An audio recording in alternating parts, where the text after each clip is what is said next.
still was coming at the convoy. So he ended up taking her out, and come to find out, she didn't have a bomb. She was pregnant. Mm. And so that's something that, he's been struggling with as far as like the shame kind of thing goes. And it's, a lot of other experiences like that, that just, really weigh on people, regardless if you were in the service or not, just the deep-seated feelings of guilt and shame that are just so hard to get over, I've been learning tools in here to help address things like that, of the guilt, the shame, the anger, and better ways to handle it. And the biggest thing for me right now is realizing that I'm not crazy. I'm not a bad person. This all isn't just in my head. And there's so many other people, veterans, non-veterans, that struggle with this, So it's really helped open my eyes to a totally different light.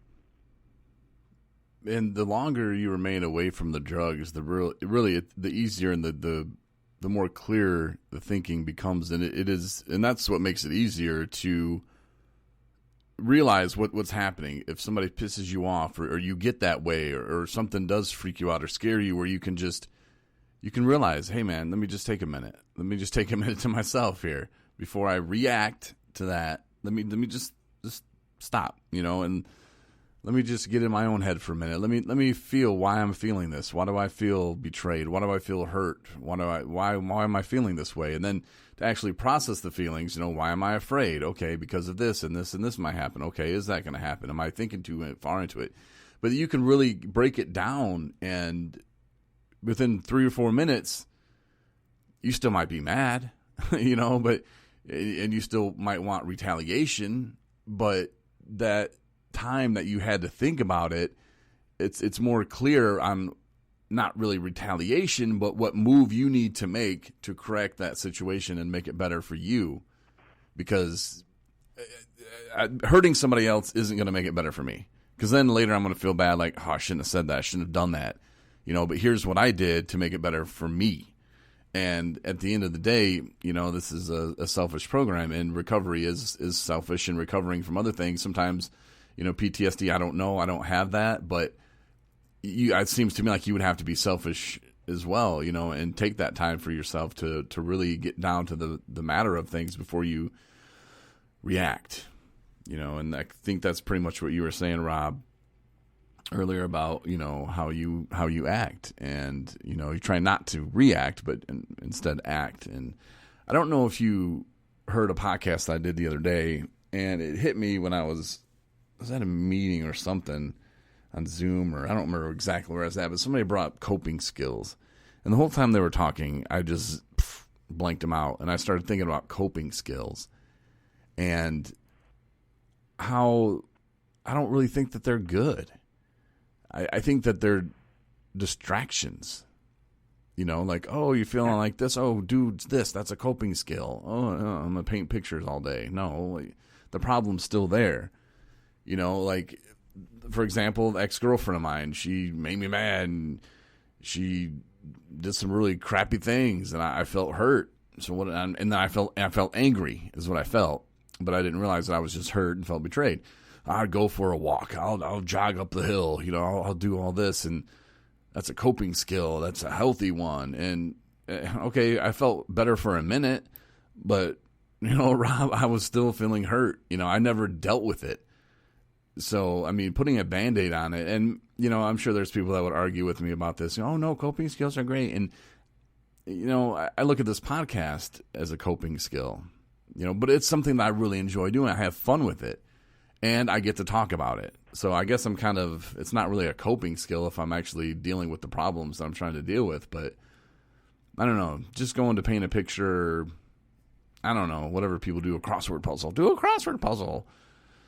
I just think that's I think that's a distraction, and I think that they should maybe be more careful with with throwing just, well, get out your coping skills. It's in the book. Turn to page 8. That's what we're doing today, coping skills. No, let's not force someone to knit blankets for their kids. Let's talk about something they're really interested in, and how can they get to the bottom of what they're feeling by doing that.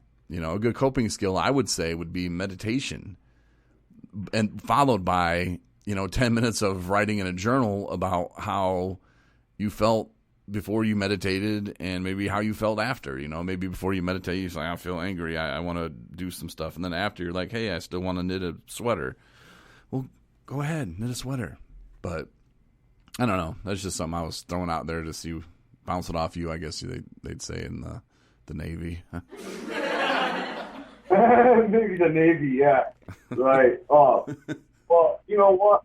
And actually, I just wanted to, hey, Corey, want to take a second. I got my buddy here, Eric, man, he's Army too. Just wanted to say, hey, what's up with my buddy Corey? Corey is Eric. Hey, What's Corey, up, how you doing, brother? I'm doing great, man. How are you? Real good. I've been listening to you outside of Rob's door like a stalker. Well, great. I was just going to talk. I've done the PTSD treatment. I got out in 2007. I was Iraq, Sadr City. Just listening to you guys talk, it's real good. I like these podcasts. How do I get involved, man? Send the check to Corey. No, no, just keep hanging out with Rob. He'll fill you in on how to get involved. But that's something I don't know if you have heard about our friend Jamie. Rob and I were in treatment together, and so was Jamie. And it was when we were in treatment, we're like, hey, we're going to do this company. We're going to start it. This is what we're going to do. And we did it. And Jamie wants to be involved too. And Jamie's a vet. And I really think, that's something that 217 Recovery is absolutely missing.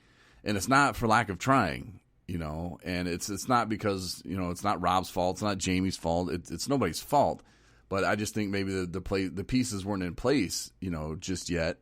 But I would love to get like a military connection, with 217 Recovery. And, there's a lot of people that I think that could be helped with that. And when we go out and do speaking events, I think that's going to be, the more people we can help, the better. And the more people that can realize, hey, look, these guys are talking about it.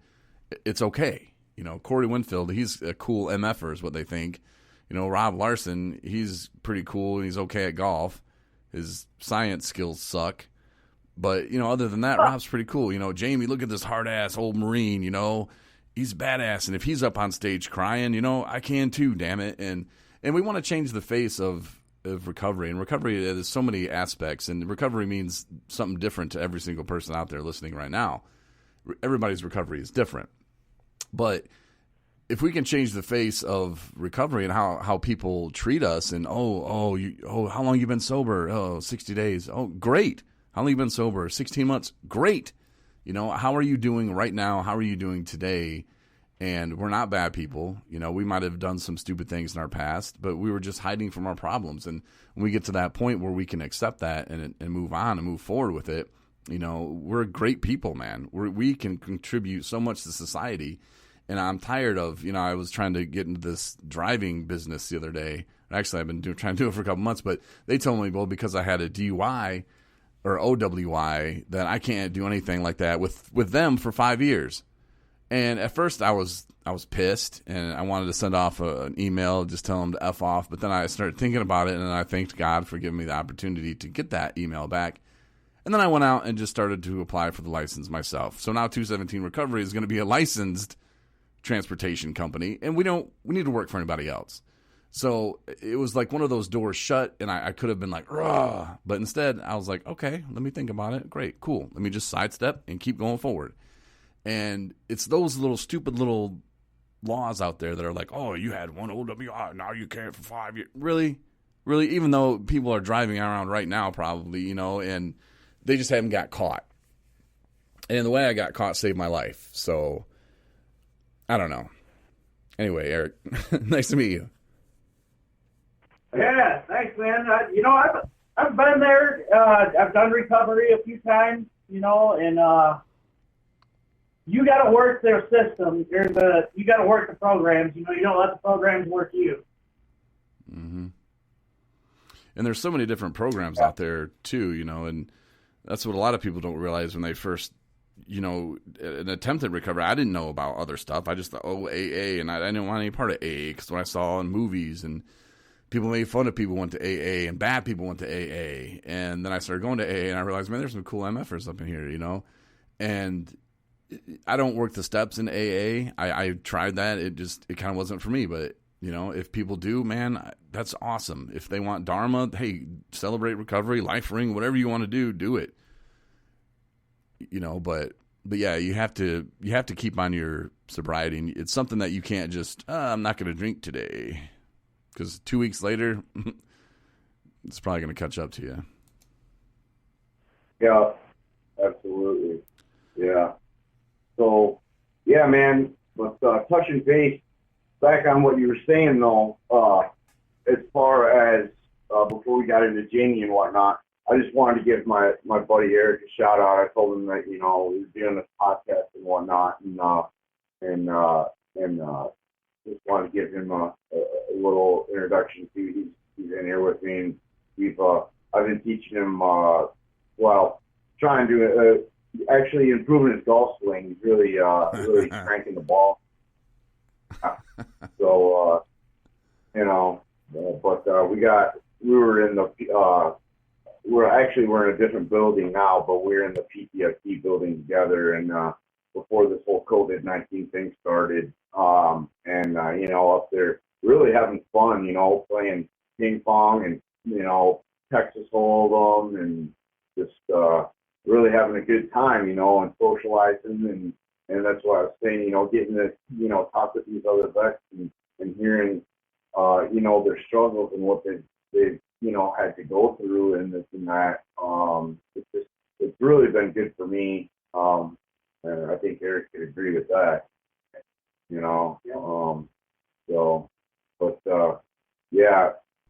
rewinding a little bit though. Hold on a quick second, Corey. Yeah. You want to grab it? No, when I'm done. You guys order a pizza over there? KFC, man. Oh, do they deliver? They do DoorDash, but it's just ridiculously expensive. Man. It's something else, man. And they've got like Checkpoint Charlie here at the freaking VA, dude. So every single car that comes in and goes out, dude, if you've been out of the country, you have any flu-like symptoms, shortness of breath, and so it's pretty locked down, which I understand why and everything, but the safest place I guess I could be right now. As they say, or as everybody's saying right now, stay in your homes and this and that. We won't get into the COVID-19 thing yet, though, Corey. But no, man, I really wanted to touch base because you were throwing some stuff out there. Could you recap on that really quickly, man? What's I don't remember, man. I talk a lot. Damn. So short-term memory. Well, no, I just keep it moving, man. Keep moving forward. I did want to talk to you.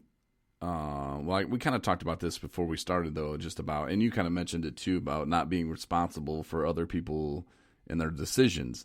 When you left, and it all happened how it was supposed to. You're alive and well today, but I had to come to terms with myself about you and the situation and you leaving, and there's nothing I could do about it. And it wasn't my fault. There's nothing I did. There's nothing I could have done. Because for a minute there, I could kind of see it coming on, man. And I just thought, like Rob's kind of all over the place right now. And there's nothing I can do. And in the past, that would have been my job, and then I would have been drinking right with you, or whatever. And I was aware of that, and I could sense that, and I was uncertain and unsure. I think at the time I had maybe 5 months, almost 6 months in to my recovery, and I was still learning on how to deal with things, and that was the first, I think, big real real big test of I can't control what other people do. I can't take credit for their successes. I can't, take the long